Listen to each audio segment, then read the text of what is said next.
Okay, where is the share screen? Wait.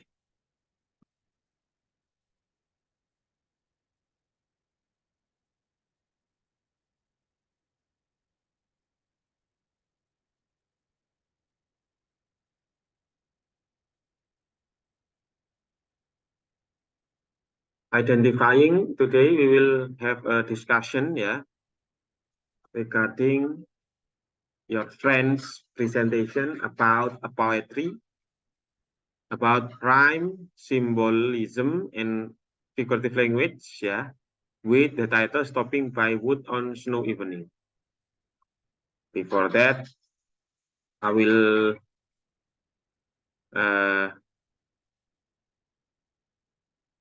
say hello first.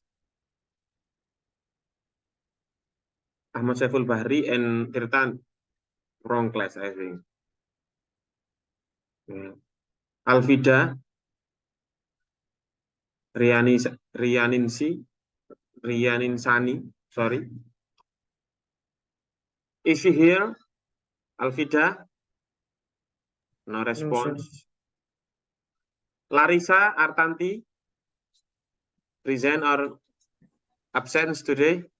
Larissa? Ada, Pak. Oke, ada ya. Present, oke, sorry. Larissa, Muhammad Rafiki Abror. Ada, Pak. Oke.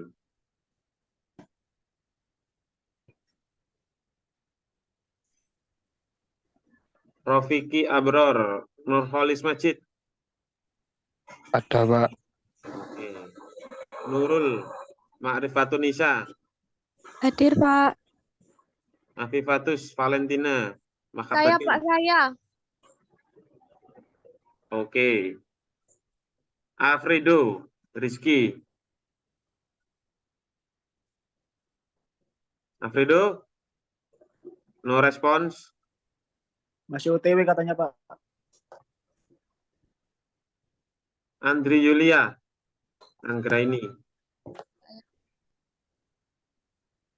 Is it here? Yes, No response. Huh?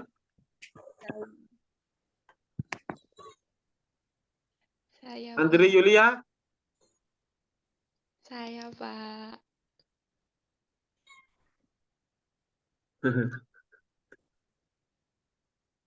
Andri Yulia. Oke. Bagus.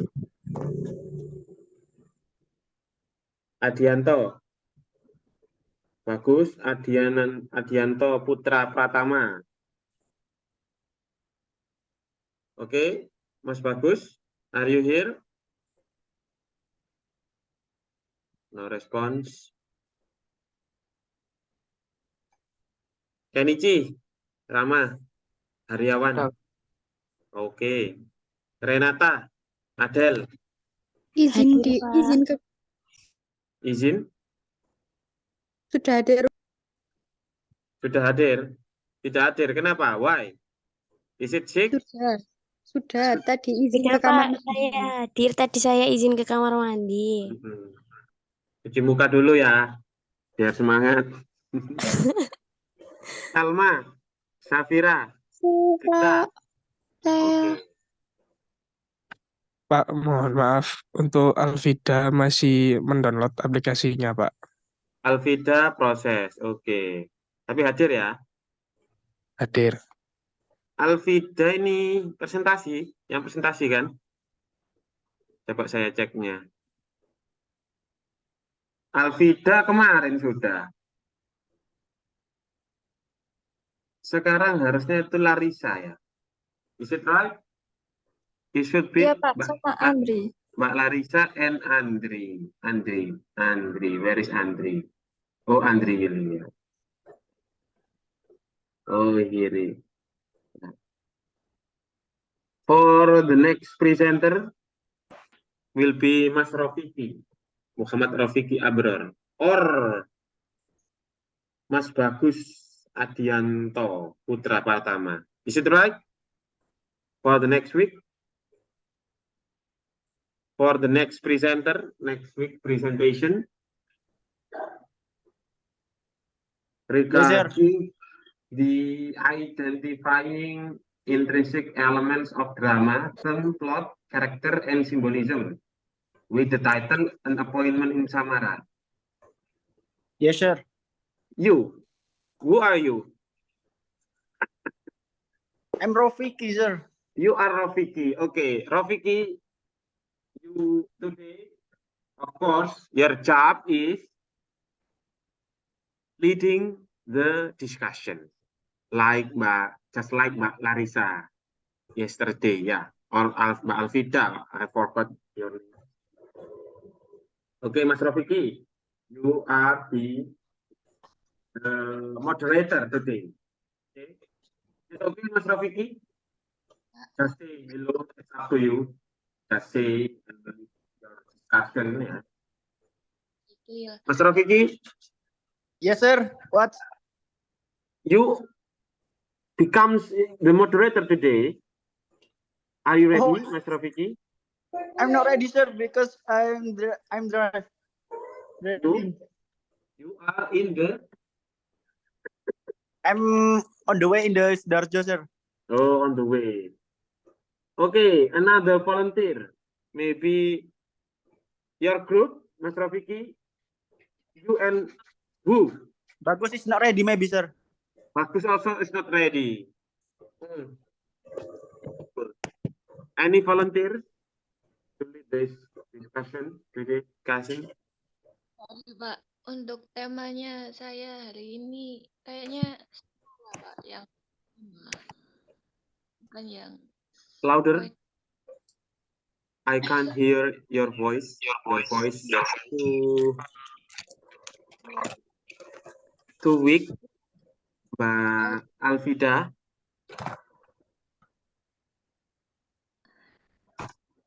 Mbak Larissa. Halo, Mbak Larissa.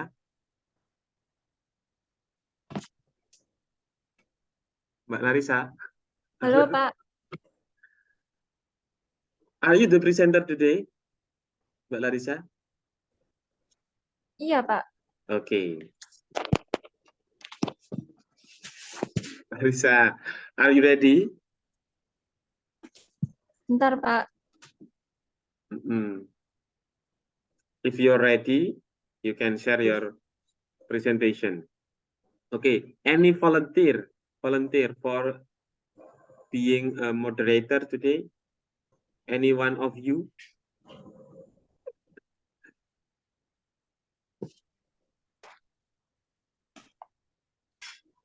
Maybe Mbak Afifatus, Valentina, Mbak Alfi. Your friends, Rafiki and Bagus was not ready to be a moderator because he's on the way.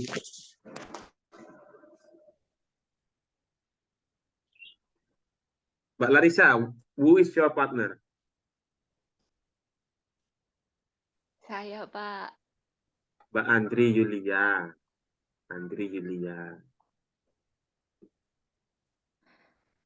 Maybe I can be the volunteer today, Pak. Okay. Thank you, Mbak Andri. Is my voice clear? Okay, it's okay. It's strong enough. It's okay, Mbak Andri. Thank you very much for your consideration to be a moderator today. Yes, you're welcome, Pak. It's my pleasure. And now, guys, Assalamualaikum warahmatullahi wabarakatuh. Waalaikumsalam warahmatullahi wabarakatuh. Waalaikumsalam. Today, in this opportunity, me and Larissa from the second group would present our discussion about this. I'm going to share screen for you.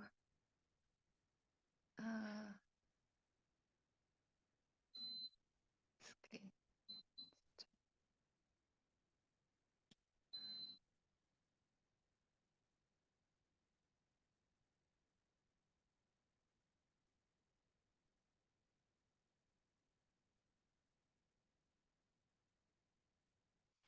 Is it clear, guys?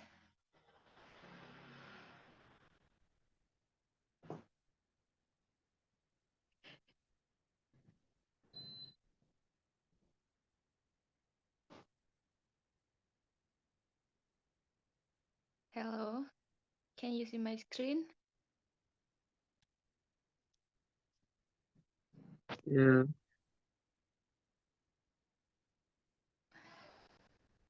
So our theme today is identify intrinsic of elements of drama.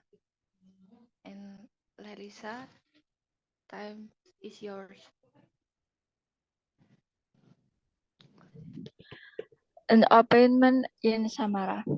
There was a merchant in Baghdad who sent his servant to market to buy provisions, and in a little while the servant came back, white and trembling, and said, "Master, just now when I was in the marketplace, I was just struck by a woman in the crowd, and when I turned, I saw it was that just struck me.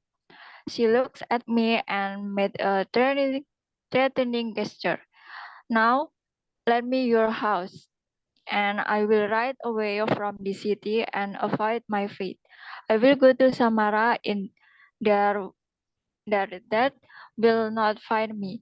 The merchant led him his horse, and the servant mounted it, and he dug his spurs in its flanks, and as fast as the horse could gallop, he went. Next.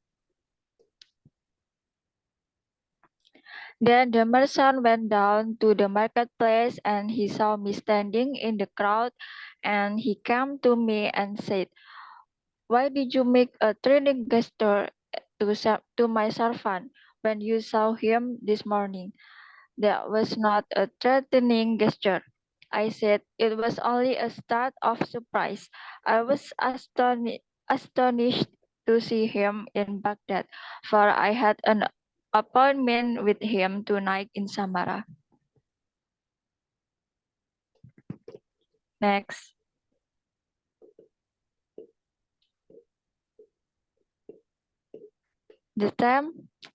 The primary theme of an appointment in Samara revolves around the inevitability of fate and the inescapable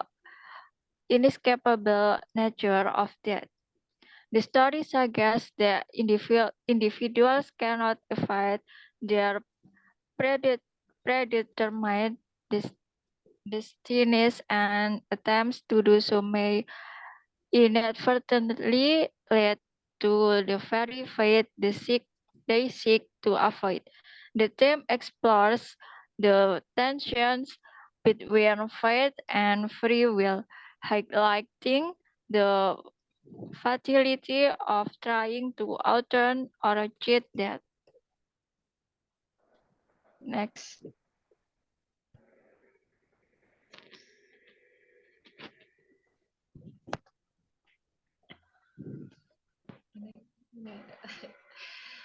Next. Follows a merchant in Baghdad whose servant encounters death in the marketplace. Terrified by the encounter, the servant convinces the merchant to lend him a horse to flee to Samara, believing he can escape death there. The servant rides with urgency, but when he arrives in Samara, he discovers that Dad had an appointment with him there all along. The plot is driven by the servant's attempt to escape fate, leading to a tragic irony where his actions unwittingly bring about the very outcome he sought to avoid. The story is concise yet powerful in conveying the inevitability of destiny. And for the characters in this drama, there's three characters. Number one is the merchant, a man who sent his servant to the marketplace to buy provisions. Next, we have a dead, a mysterious figure who has an appointment with the servant in Samara. And for the last, we have the servant. Is a young man who is chosen by death in a marketplace. And the symbolism in this drama that we have is death. Death is the most obvious symbol in the story, and it represents the inevitability of fate. No matter how far or fast the servant runs, he cannot escape his destiny. Death will find him, no matter where he goes. Next, we have Samara. Samara is a decent city, but it also represents an unknownable place. Is it the place where the servant thinks he can escape for death, but it also the place where his fate awaits him? Next, we have irony. The story's ironic twist serves as a symbol of the paradoxical nature of fate. Servant's attempts to escape death lead him directly to his preordained end, underscoring the idea that our actions may unwittingly contribute to the outcomes we seek to avoid. Next, we have the merchant. The merchant represents the role of change in life. It is his decision to send the servant to the market that sets the events of the story in motion. However, the merchant is also a victim of fate, as he too will eventually meet death. For the last, we have the journey. The journey of the servant becomes a symbolic exploration of the human condition. His desperate attempt to outrun that mirrors humanity's struggle to avoid the reality of mortality. The futility of his efforts highlights the inevitability of our shared destiny.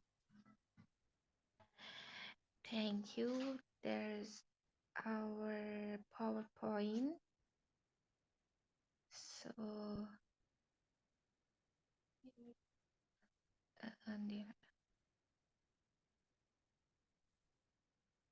So, guys, sorry, Pak, we join to a question and answer session or a discussion first?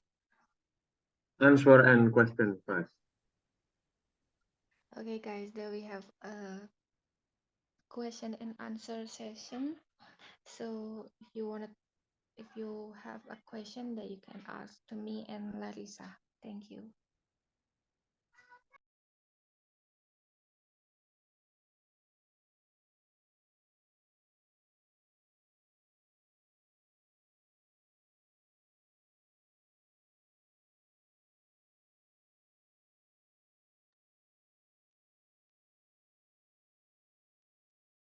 Who's gonna die? Mbak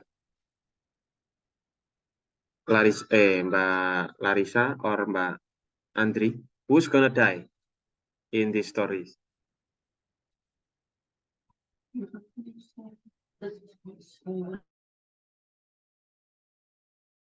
The merchant or the slave?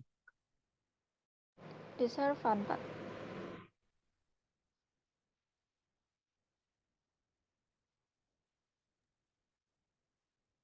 Is he able to see the death angel?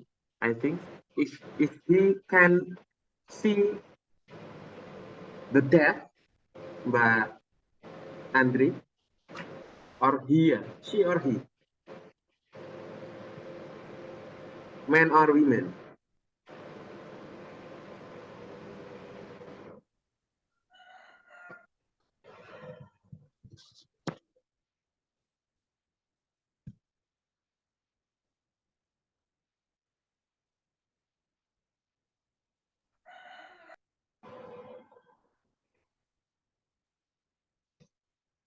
Mbak Larissa? Ya, Pak. The servant was a woman or a man?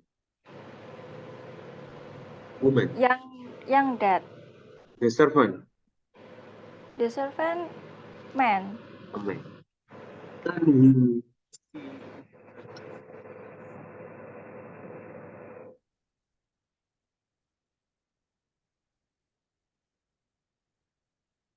bisa lihat malaikat mautnya, bisa melihat kematian gitu ya. Belum.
Okay, guys. I think I cannot understand what Mbak Andri and Larissa's presentation. I think we will have another videos. Yeah. I hope you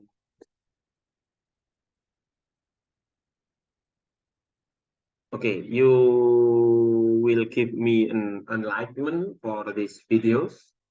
I hope you ask a question, a discussion, maybe we will make this class healthier and cheerful. Okay.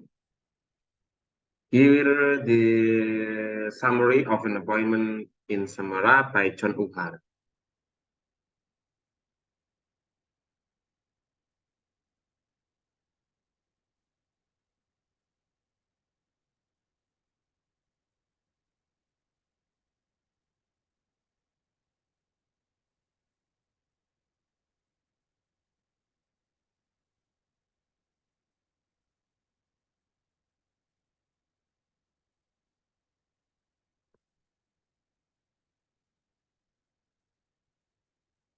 These are Julian.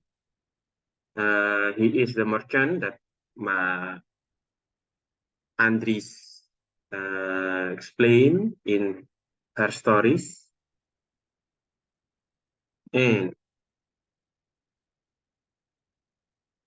he is his name was Luther. just call Lutz. He is a servant of Mr. Julian. The servant of Mr. Julian.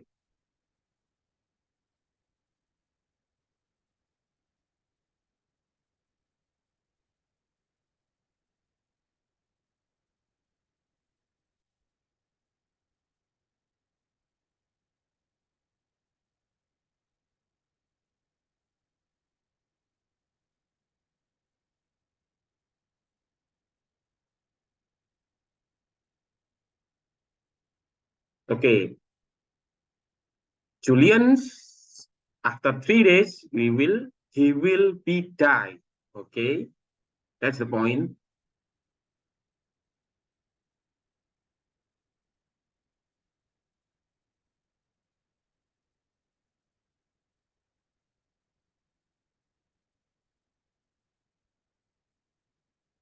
So Julian has an appointment. Appointment in Indonesian means that ada sebuah perjanjian.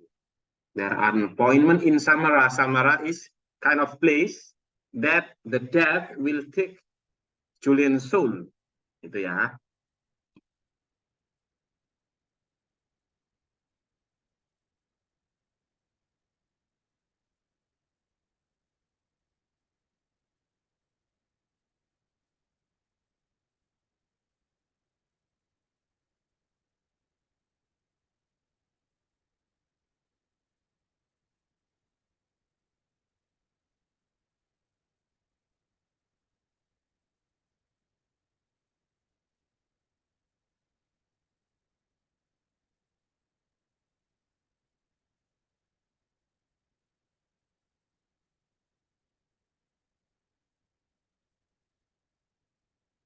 I'm a teacher. What is this?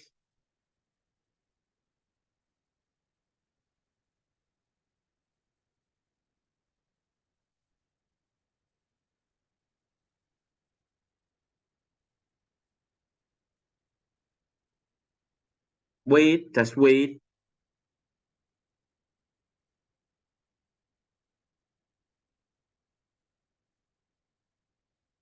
While I'm gonna continue the videos, is there any question for Mbak Larissa? Sorry, Mbak Andri and Mbak Larissa, of course. Is there any question, guys? So the one who's gonna die was not the servant, but the merchant called. Who's that? Hello? Julian. Julian. Okay.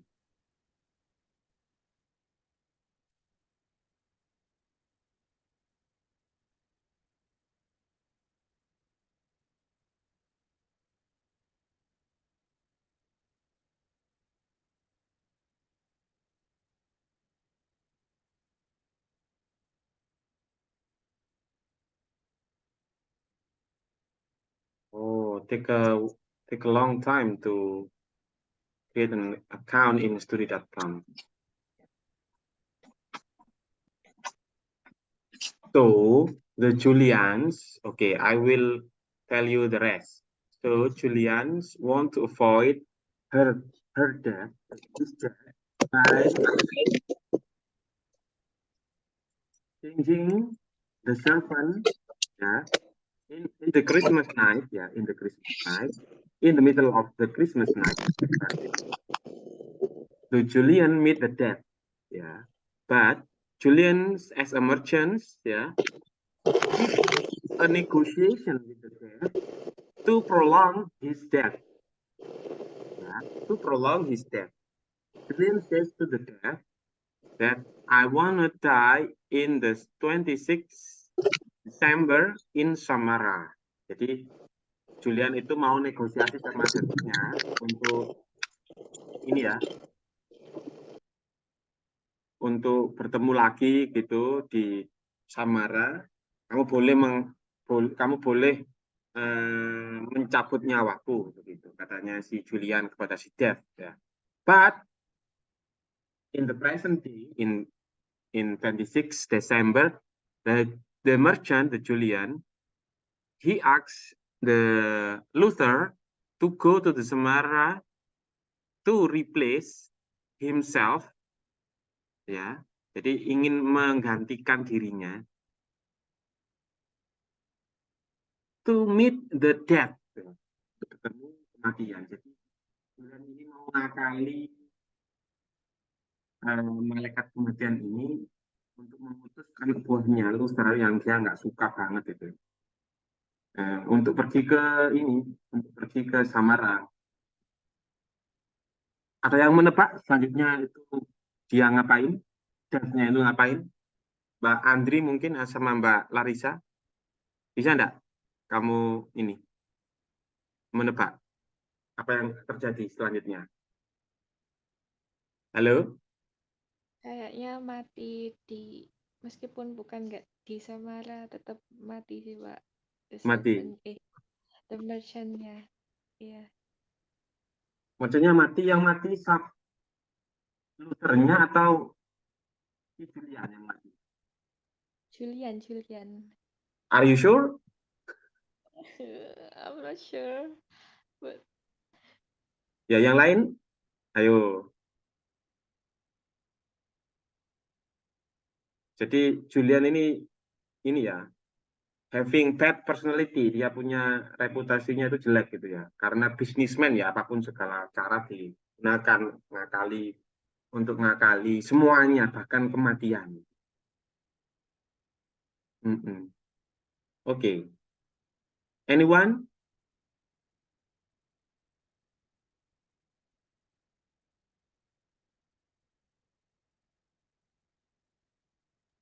Maybe make an appointment with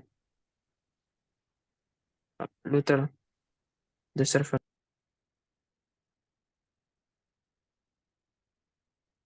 Maksudnya gimana? Boleh pakai bahasa Indonesia, boleh, biar saya paham. Maksudnya gimana? Oh, mungkin yang si servantnya itu buat perjanjian lagi.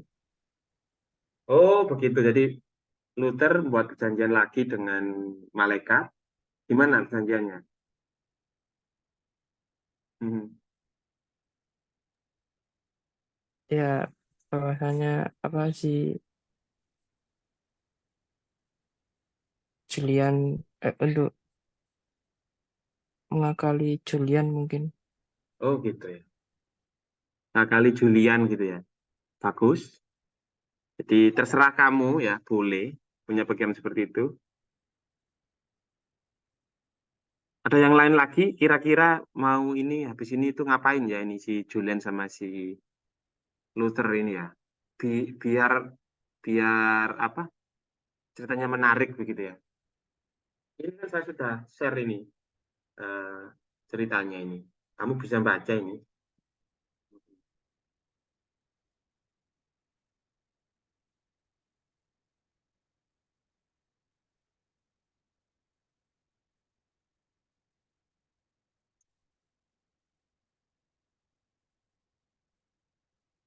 Gimana? Gimana?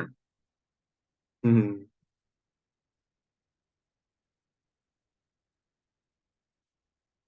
Ini ada penelitian juga, teman-teman kalau mau baca ini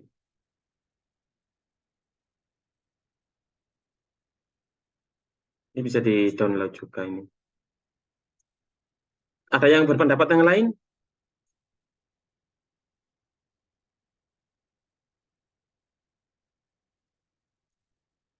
Ayo.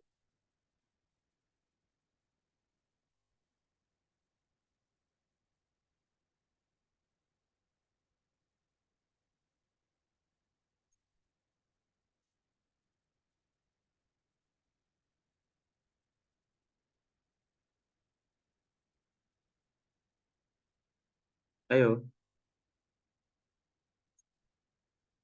Atau ini intertext, kamu bisa menyimpulkan begitu pengalamanmu begitu.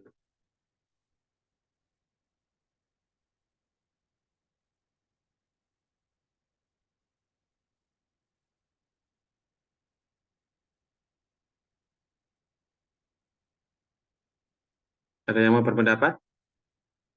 Ayo teman-teman, segini aja kemampuannya teman-teman ini. Cemen sekali, nggak punya ini ya, nggak punya wawasan sama sekali terkait freedom sama faith gitu. Ada enggak? Ini punya teman-teman punya pemikiran enggak terkait kebebasan sama takdir gitu. Ayo, silakan berpendapat bebas ini. Pokoknya temanya tentang itu. Nah, ini kan.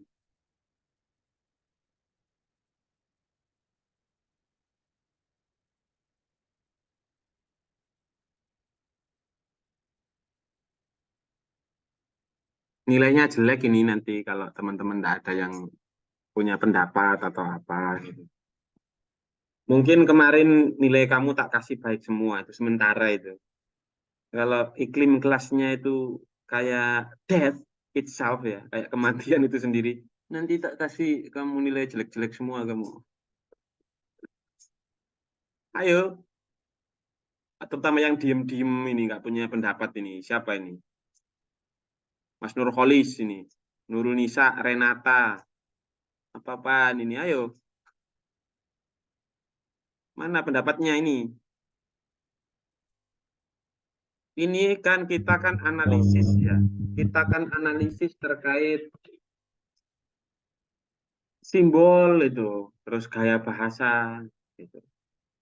Saya nggak dapat apa-apa, teman-teman juga nggak dapat apa-apa. Kira-kira gaya bahasa, simbol, ritme yang digunakan di Appointment in Samara ini tentang apa ya?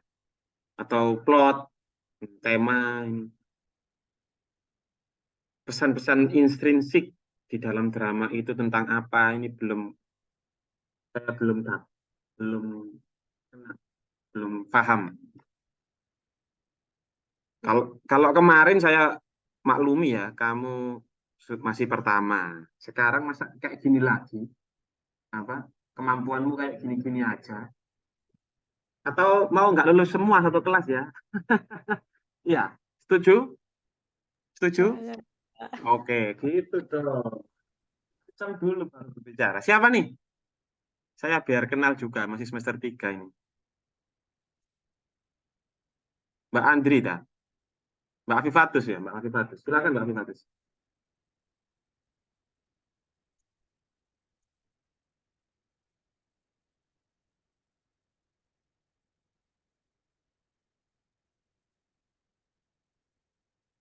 Yang suka berkomentar ini Mbak Mas Mas Kenichi, Mas Bagus itu ya.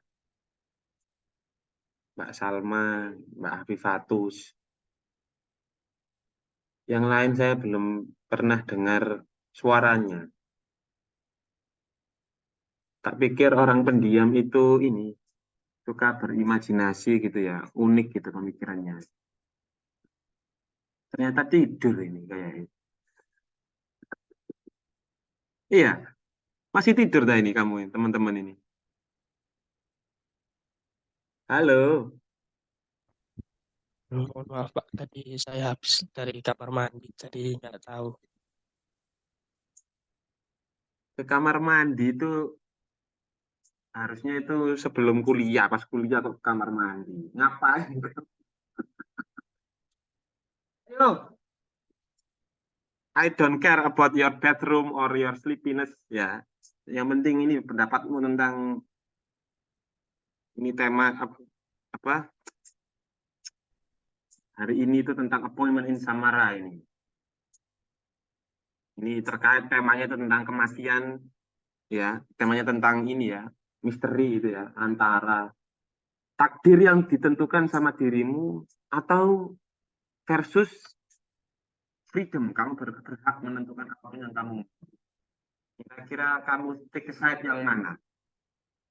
Pak, takdir Pak, saya tidak bisa. Atau kamu punya kebebasan untuk menentukan pilihanmu. Oh, saya tidak mau Pak, saya mau berpendapat, saya biar lulus Pak. Yes, nggak lulus Pak, takdir gitu ya. Ayo, ayo, gimana? Mau yang mana kamu? Silakan. Saya di kebebasan kita, Pak. Oh, begitu. Kenapa tuh? Karena kalau udah bebas milih, semua resiko yang kita tanggung itu akan menentukan takdir kita ke depannya. Bisa juga mengubah ataupun tetap itu ada di tangan Tuhan. Kita cuma berserah diri, tetapi kebebasan ada di tangan kita sendiri. Bijak sekali ya. Jadi kita berusaha dulu semampu kita gitu ya. Tapi nanti diserahkan sama Tuhan gitu. Itu kayaknya ajaran kita begitu ya. Mhm. Bijak sekali. Tapi gimana kalau nanti bayangkan kamu ini seorang guru kayak Pak Ikil. Kamu ingin kamu untuk mencerdaskan murid-murid kamu satu kelas gitu ya. Tapi murid-muridnya itu pedot semua gitu ya. Konsep apanya gitu. Takdir memang ya. Enggak, Pak. Takdir ya memang kita punya murid seperti itu terus muridnya itu biarlah gitu untuk mengulang tahun depan. Jangan-jangan mereka ada perubahan gitu. Iya, Pak. Jangan, Pak. Kita dibimbing Gitu. pelan-pelan. Pelan-pelan digepuk ya, Pak.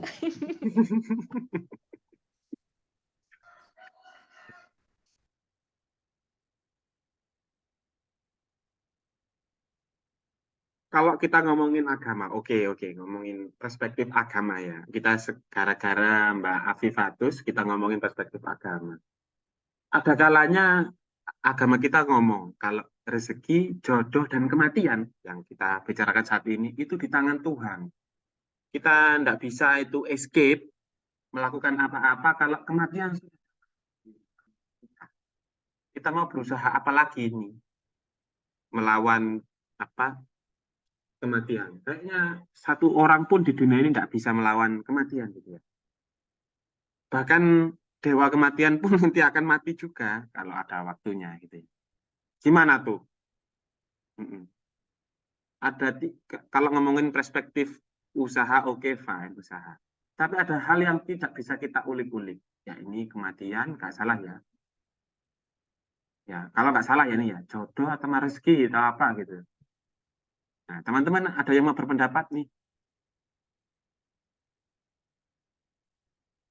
terutama yang kaum-kaum urbaners gitu ya.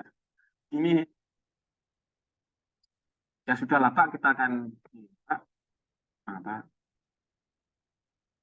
ya sudahlah pasrah aja lah Pak, kita rebahan aja, toh nanti juga kita mati, nggak usah usaha lah kita, toh juga kita nanti itu menjemput kematian. Gimana? Ada yang berpendapat yang lain selain Mbak Mifatus sudah bagus pendapatnya tentang ini. Saya Andi Yulia, Pak. Siapa? Andi Yulia. Belum. Oh, Mbak Andri Yulia tadi itu yang presenter tadi itu Mbak Andri. Iya, kan di ini, kan di apa namanya? Apa nama temannya, teman-teman? Saya juga sekali-kali boleh apa? Kepingin tahu satu-satu gitu personality Mbak Andri Yulia gitu.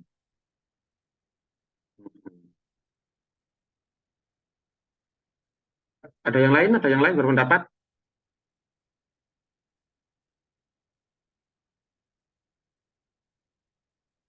Negara yang memiliki simbol kebebasan siapa tahu? Simbol negaranya itu freedom. Ada yang paham? Ada yang tahu? Amerika, Pak. Amerika, Pak. Wah, gitu dong Palestina. semangat.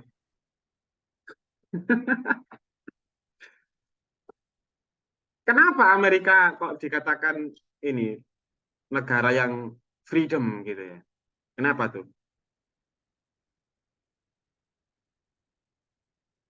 Atau jangan-jangan kamu ini golongan golongan orang yang punya kuasa maka lu punya ini, menang bidang hal kebebasan.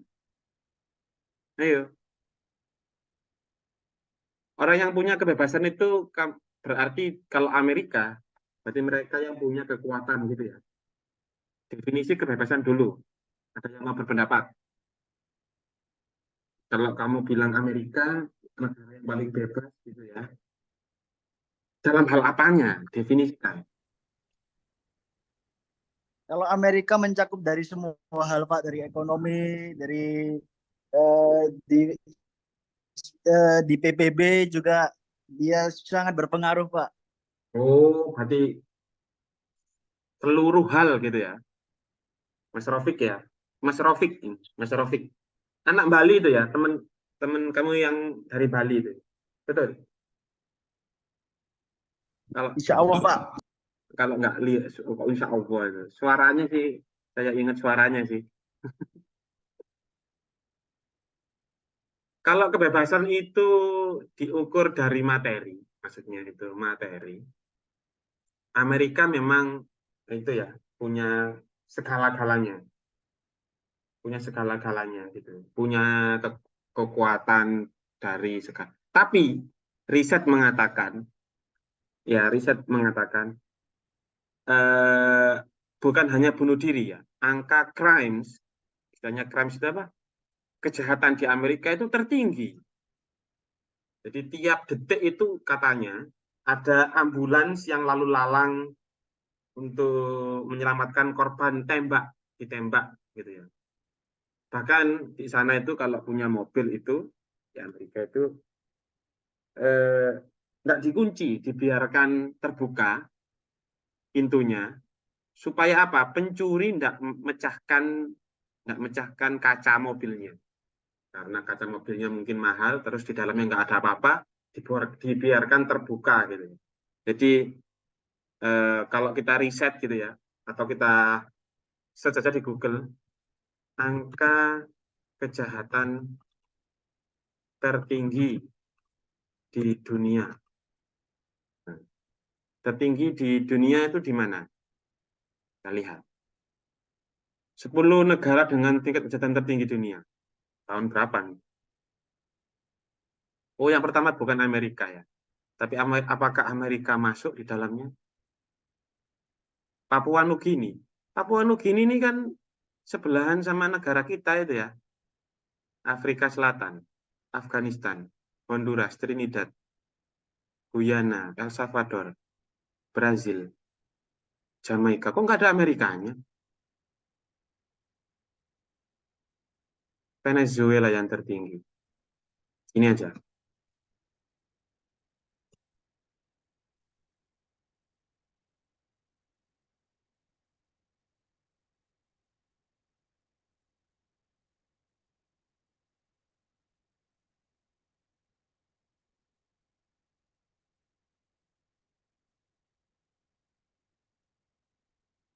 Kenapa tuh? Negara-negara maju itu juga sepertinya itu ini ya, masalah ya. Karena apa? Contoh juga misalkan Jepang gitu ya. Itu juga bunuh dirinya juga banyak. Kenapa kok bisa begitu? Padahal negara-negara punya materi yang kuat ya, teknologi maju. Kok malah ada masalah gitu? Mungkin karena tingkat apa itu kayak mentalnya gitu, Pak. Jadinya kayak kerja lembur gitu, terus-terusan jadinya kayak depresi gitu. Atau kayak kalau kalau yang muda ya kayak punya punya hutang atau punya Oh, masalah yang besar gitu. Jadinya kan kayak berpikir kalau misalnya berpikir saat saat depresi itu kayaknya lebih baik mati, soalnya meninggalkan semuanya yang ada di dunia gitu. Kalau saya setuju sama Kenny, Pak. Setahu saya di Korea Selatan itu, saya tahunya di Korea Selatan ya, Pak ya. Seperti Jepang juga, Karena di sana itu tekanan hidupnya tinggi, Pak. Kalau di Korea Selatan itu, eh, kalau untuk siswa-siswa, bahkan dikatakan kalau siswa masih sekolah itu lebih berat tekanannya daripada mahasiswa. Karena siswa SMA di sana itu harus menyiapkan untuk CSAT, seperti seleksi masuk kuliah. Jadi kalau dia mampu kuliah di kampus terbaik, maka menjanjikan prospek pekerjaan yang lebih bagus di masa depan. Apalagi di Korea itu gimana ya Pak ya, belum belum bisa dikatakan mampu kalau belum bisa punya rumah gitu. Sedangkan harga rumah di Korea Selatan itu sangat mahal. Jadi mereka itu harus mempersiapkan sedini mungkin. Bahkan siswa SD itu eh, bisa selesai kuliah sama lesnya itu di jam 9 malam. Gitu.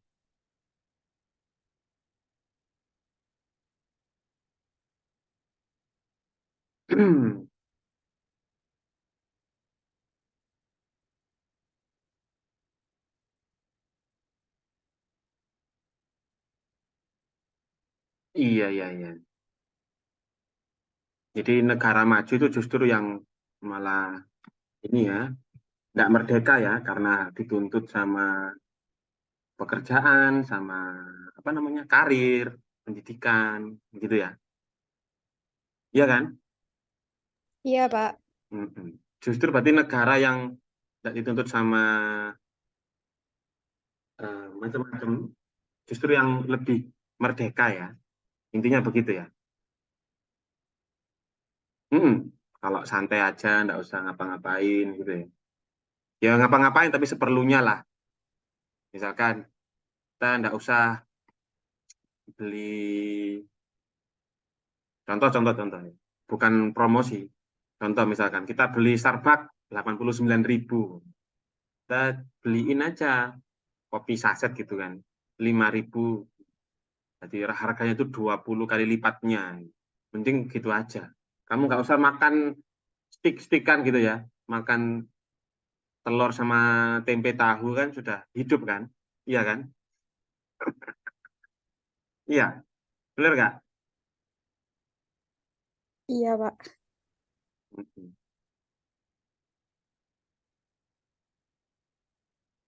Jadi begini, eh, kita bisa, kita itu kalau menurutnya Pak Igel gitu ya, kebebasan itu ada istilahnya, istilah Latin ya, istilah hukum. Istilahnya itu minjam dari Belanda, istilahnya itu het recht ging achten, gitu. Het recht ging achten de wetten aan. Jadi kita itu merdeka itu, yang sesungguhnya merdeka itu bukan berarti bukan didasarkan dari perilaku yang pengecut. Gitu. Kita kepingin damai, tapi kalau damainya itu dari kita itu tidak melawan, tidak mengerjakan sesuatu masalah yang kita temui, nggak kita selesaikan, itu masalahnya kedamaian yang palsu gitu ya. Tidak ada integritas di situ, jadi kita seolah-olah melarikan diri.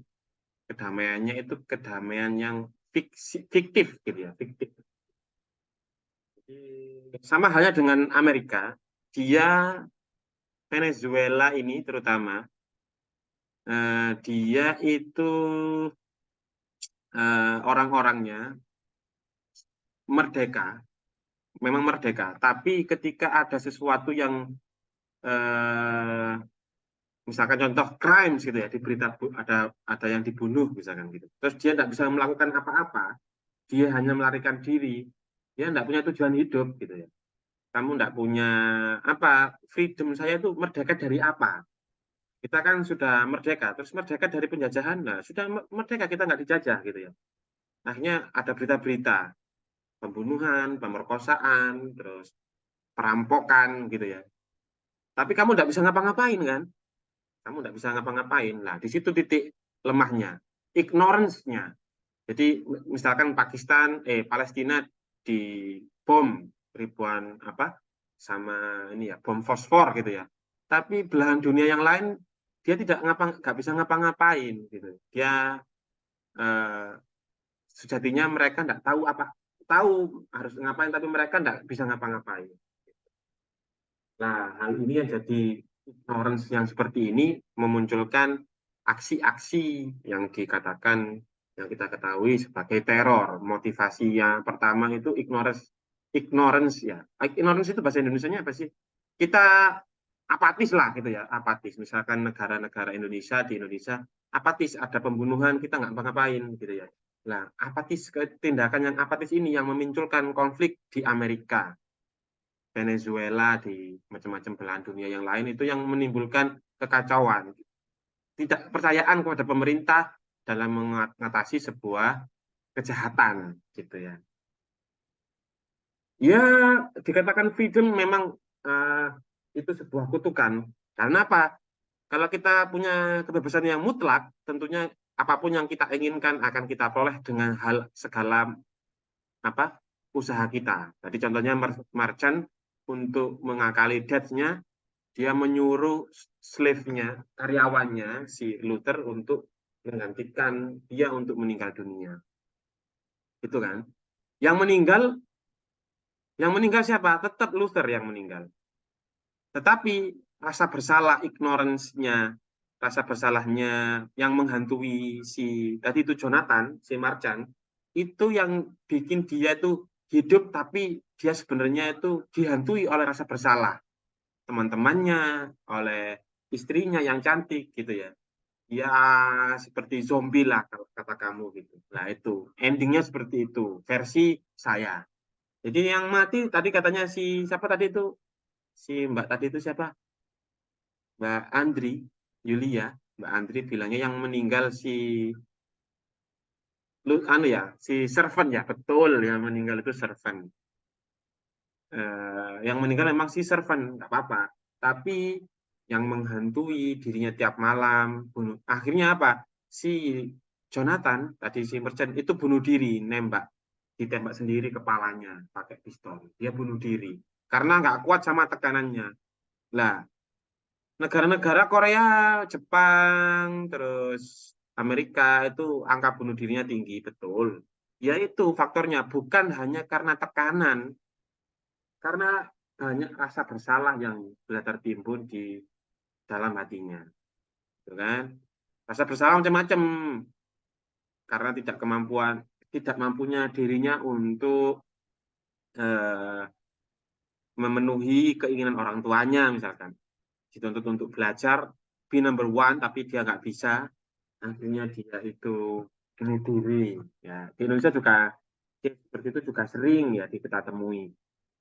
Seperti itu juga sering kita temui. Nah, free will, kebebasan yang tanpa ada landasan integritas yang tinggi, ini akan menjerumuskan diri kita kepada hal-hal yang tidak baik, gitu. Jadi sikap apatis kamu ketika kamu tidak peduli dengan temanmu, ketika presentasi kamu nggak peduli, itu nanti itu kenaknya itu tertimbun, kamu nggak unconsciousness gitu ya, secara tidak sadar, kamu akan merasa bersalah. Rasa bersalah itu akan membimbing kamu kepada keburukan-keburukan pada dirimu sendiri secara tidak langsung. Mungkin hal ini tidak bisa saya utarakan, tapi dengan kamu sering-sering baca, sering-sering lihat-lihat film gitu ya, lihat-lihat kondisi sosial sekeliling kamu gitu ya, kamu akan memahami sendiri. Kebalikannya, ketika kamu peduli dengan orang lain, kamu seolah-olah merasa menjadi seorang manusia. Lebih bermanfaat bagi orang lain itu lebih bahagia daripada orang yang apatis. Ini mungkin kamu tidak akan merasakan sekarang gitu ya. Nanti ketika kamu usia-usia sudah tua gitu. Kenapa dulu saya tidak serius? Tapi yang ada orang tuamu bilang begitu kan, sering kan ya.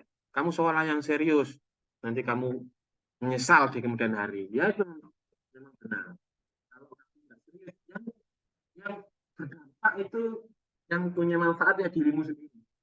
Orang lain tidak ikut-ikutan atas keputusan yang kamu lakukan gitu ya. Contoh kalau sekarang era digital, kakak kelas kamu dulu saya suruh rajin ketika semester 3, semester 5, 6, 7. terus kamu punya karya gitu ya, punya pengalaman untuk menganalisis ya. Tidak hanya sekedar kamu itu ini menceritakan ulang appointment in Samara, tapi kamu secara detail ingin memberikan manfaat, memahamkan orang lain, tidak hanya sebagai tugas, gitu ya. Kakak-kakak kelas kamu sebagian ada yang menyelesaikan tugasnya dengan baik, ada yang juga tidak. Yang tidak ini portofolio mereka sedikit untuk menganalisis sebuah karya sastra, untuk membuat sebuah karya tulis di web, news, artikel, untuk portofolio literasi digital mereka kurang. Akhirnya apa? Artikel-artikel mereka tentunya tidak bermanfaat.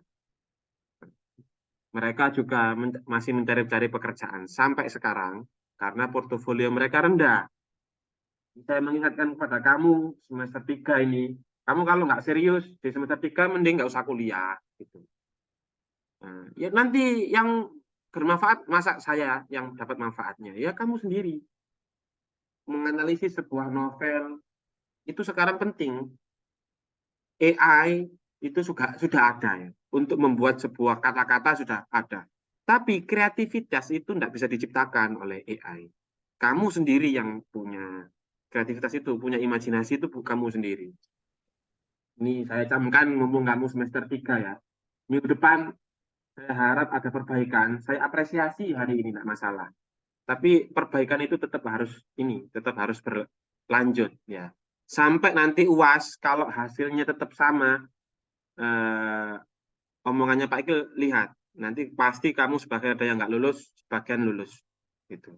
Kalau kamu nggak serius, ya biasakan sejak awal ini kamu berdedikasi, jangan ignorance ya, ignorance is bliss, ada istilah seperti itu. Itu ignorance itu akan menggerogoti kamu dari dalam. Nanti suatu saat nanti akan terkena batunya gitu ya. Nggak ada integritas, nggak ada disiplin gitu.